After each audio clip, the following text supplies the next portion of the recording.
are several ways to create stockkeeping units, and the first one is manually. So I will use a search function to search for the stockkeeping units. And by clicking on New and then New, I can go ahead and create a stockkeeping unit manually. Now, this is of course always done based on an existing item. So the first thing I need to do is select the item for which I want to create a stockkeeping unit. So let's take the attendance desk. And then the location and or the variant. So in this case, I will only create a stockkeeping unit for location. And let's take location East.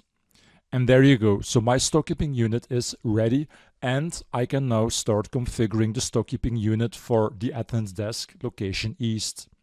And you can already see that by creating the stockkeeping unit, number of fields are automatically entered, and that's of course based on the information that we already have on the item card. So this is the first way to create stockkeeping units. But then there's also a faster way to create multiple stockkeeping units at once, and that's from the item card. So I will go to items and I will open any item. So let's take this one for example. And if you now scroll down on the Planning Fast tab, you can see if stockkeeping units already exist. And so for this item, I see that we don't have any stockkeeping units yet. Now to create stockkeeping units, I can click here on Actions, Functions, and then Create Stockkeeping Unit. So let's do this. So here, the first thing I need to select is if I would like to create them for each location variant or location and variant. Then you can also check items on inventory. You can replace stockkeeping units that we already have, and you can enter an item filter and so on. If you don't want to create stockkeeping units for all locations or all variants, you can also filter by location and variant. Then if I click on OK, the program will create stockkeeping units, in this case for each location.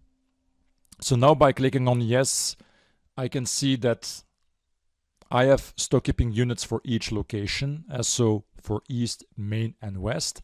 And now I can start configuring these separate stockkeeping units. Now, if you want to create stockkeeping units for all items at once, you can do this in more or less the same way. So I will start from an item card, and that's it's perfectly possible to use the same item.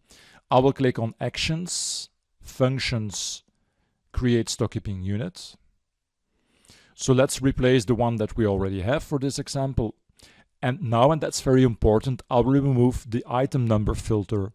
So because I would like the program to create stockkeeping units for all items.